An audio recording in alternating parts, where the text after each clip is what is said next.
तो दोस्तों यहाँ पे टाटा कम्युनिकेशन के क्वार्टरली नंबर्स आ चुके हैं, तो उसी के बारे में हम इस वीडियो में बात करेंगे और जानेंगे कि अब आपको टाटा कम्युनिकेशन के अंदर इन्वेस्टमेंट करना चाहिए या नहीं।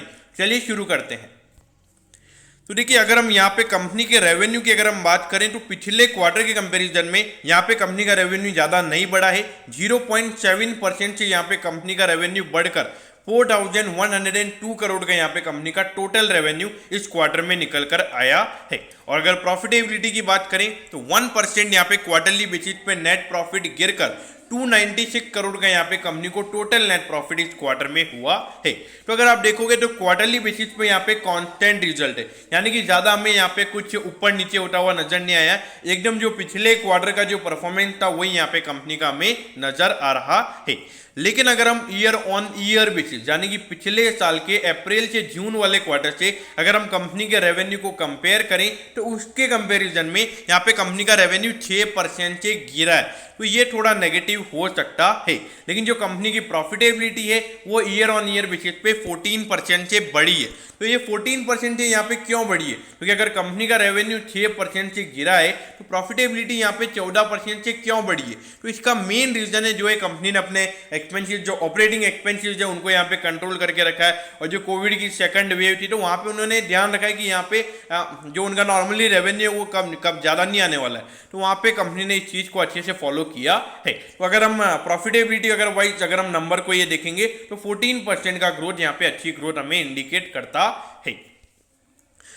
अब ये देखिए 42,787 करोड़ का इस कंपनी का मार्केट कैप है। अगर आप देखोगे इंडस्ट्री के कंपैरिजन में ये आपको अभी सस्ते वैल्यूएशन पे मिल रहा है। और देखिए यहाँ पे थोड़े ग्रोथ के कंसर्न आपको नजर आएंगे, लेकिन मुझे नहीं लगता कि आने वाले कुछ सालों तक यहाँ पे कुछ ग्रोथ के कंसर्न रहेंगे।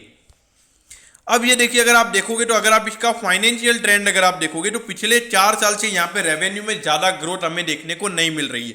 लेकिन जो 2021 वाला फाइनेंशियल ईयर था वहां पे ये 3 साल से जो ये कंपनी लॉस में चल रही थी, यहाँ पे हमें प्रॉफिट में जाती हुई नजर आई। और लगभग प्रॉफिट भी लगभग यहाँ पे कंपनी ने 1000 करोड़ का कमाया। तो देखिए, जब कंपनी लॉस से प्रॉफिट में आ जाती है तो वहां पर उसका फोकस सर्वाइवल पे नहीं होता है, उसका मेन फोकस हो जाता है फिर ग्रोथ के ऊपर, कैसे वो बिजनेस को और बढ़ाए। तो यहाँ पर मुझे लगता है कि टाटा कम्युनिकेशन का भी वही यहाँ पर मेन फोकस अभी मुझे लगता है कि यहाँ पर होगा। देखिए, अभी कोविड की सेकंड वेव चल रही थी तो यहाँ पर इनका मेन ये भी रहेगा कि ज़्यादा यहाँ पे लॉसेज में ना चला जाए बिजनेस, तो ये भी एक यहाँ पे माइंड में रखना होता है। लेकिन मुझे लगता है कि अभी आने वाले टाइम पे इनकी मैनेजमेंट का पूरा फोकस हमें ग्रोथ के ऊपर जाता हुआ नजर आएगा।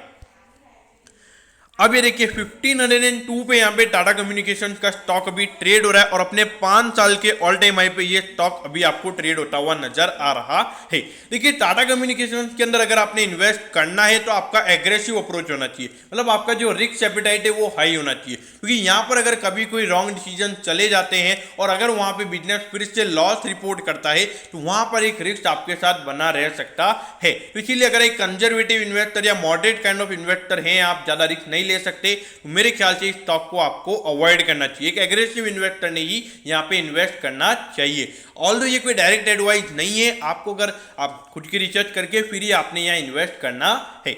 और दोस्तों, अगर शॉर्ट टर्म व्यू की अगर हम बात करें तो देखिए क्वार्टरली बेसिस के जो नंबर्स हैं वो एकदम कांस्टेंट है। और अगर ईयरली बेसिस के नंबर की अगर हम बात करें तो वहां पे रेवेन्यू गिरता हुआ नजर आ रहा है और प्रॉफिटेबिलिटी भी बढ़ी है, लेकिन 14% की ग्रोथ ही यहाँ पे दिखाई है। तो ऐसा कुछ नहीं है, कुछ नेगेटिव भी है कुछ पॉजिटिव भी है, ऐसा कुछ यहाँ पे नजर नहीं आ रहा है। एकदम कॉन्स्टेंट परफॉर्मेंस यहाँ पे टाटा कम्युनिकेशन की तरफ से हमें यहाँ पे मिला है। तो ये देखना रहेगा कि मार्केट किस वे में यहाँ पे बिहेव करता है। तो शॉर्ट टर्म के लिए मेरे ख्याल से अवॉइड करना चाहिए, क्योंकि तब तक हमें कुछ इंडिकेशन नहीं मिल रहा, तो वहां पे स्टॉक को अवॉइड करना ही मेरे ख्याल से बेहतर रहेगा। तो दोस्तों, मैं होप करता हूं कि टाटा कम्युनिकेशन के नंबर्स के बारे में आपको सब कुछ पता चल गया होगा।